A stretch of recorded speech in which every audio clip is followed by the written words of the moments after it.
Good afternoon, Mr. Walters. Good afternoon. All right, well, thanks for coming in to talk to us about the creative process. No worries. What we're wondering about first is, what are some of the decisions you have to make as a hip-hop dance teacher? Well, first of all, it's hip hop. So the decision when you say hip hop dance teacher, I'm already the kind of dance that I'm going to be creating for some people to dance is hip hop. So that's check one. But I guess knowing that it's hip hop and that's the genre of or the style of music, the style of dance is going to be. I've got to go and look for some music. But while I'm doing this, I've got to decide, I guess, what it is I'm trying to share on stage. What is the story? What is the message of the dance? What am I trying to share with the audience? And what kind of reaction I want to get from the audience? So, even though you never quite know what the audience, how the audience is going to react to the dance, you still try to plan as much ahead for that as you can. I've got to decide what kind of hip hop am I, what kind of music. And then when you start looking at the kind of music and some music lends itself better to different styles of hip hop, then you start thinking about the kind of kids that you're going to have involved. How many kids, how big of a show it's going to be, and you start thinking ahead how long I have to rehearse all of this. And so these are decisions that you've got to make. Can you walk us through the first couple of decisions that you have to make when you're creating hip-hop dance? So with any creative process, when you want to express yourself, whether you're the one creating the dance, or even if you're the performer, I guess you've got to have the idea pretty clear. It's either given to you by the person creating it for you, or as the creator, you have the ideas pretty much in your head, like what I was talking about before. You know what kind of dance you're doing, you know the music, so you've chosen probably an artist or your style. You're going retro, you're doing more, contemporary hip hop. You get inspired. A lot of ideas come from who inspires you. So you're watching other people doing it. So watching others dance much better than you can dance, or much better routines even than you can put together. But you look at what they do, they give you ideas, and that springboards into what you actually put together. And so then for me, it's the next step after that whole idea, influence, and working through that in a sort of cyclical sort of way, and getting rid of this and getting rid of that. When you've done a little bit of that, then you started looking seriously at the music and actually creating the choreography, which is the movement, the organized movement on stage. You're trying to visualize all that, and you start listening to the music. You start doing the mixing if you're going to mix songs, and sort of make decisions based on that for what the people are actually going to do on stage. So you're actually now creating the dance with the music that you have put together, you have selected. So that's kind of the second/third step that you get into. Okay, can you walk us through some of the steps that you go through in the creative process? Sure.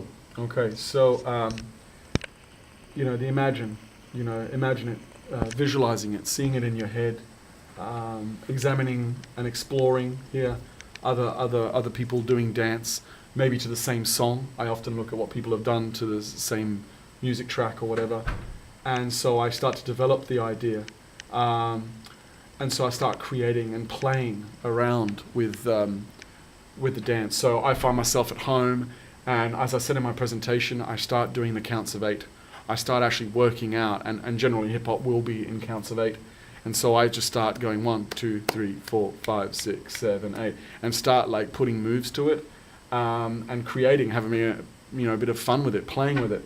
But I always come back and start looking back at it. My process has been quite a lot of going back to my wife at home, because she has a lot of dance experience as well, and all the choreography that I put together has usually some of her influence in it, and that whole reflection and going back to it, and how my dance is perceived by someone else, and she'll look at it and go, that's not so good actually, I'm not getting the message. Often she'll say to me, I'm not really seeing what you're seeing, and she doesn't really understand the choices I'm making, and so she helps me out.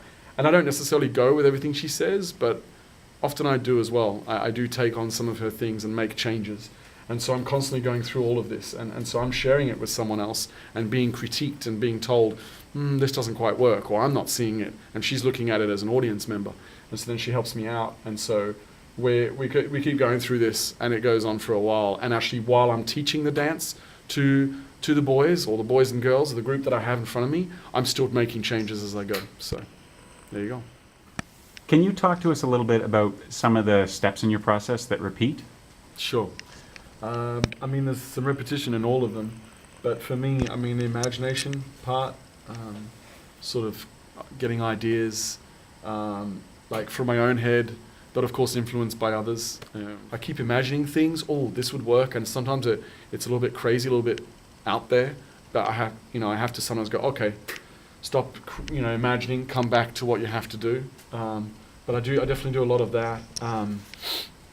And so then I'm always experimenting, I guess, a little bit. I wish I had more time too, but then sometimes it's good to have, a limited amount of time, because then I can't just keep on dreaming and this amazing stuff. I've got to come back to what I have and the kids that I have in front of me and how much dance they've done before and all that kind of thing. So I'm constantly reflecting on what I'm doing and trying to share with as many people as I can. I usually maybe it's just at home in the mirror or with my wife, and then I've come back to creating more, and I've created the final thing. So usually, several weeks, hopefully before the final performance, I've got it all finished, not making any more changes. So do you think that you create original ideas?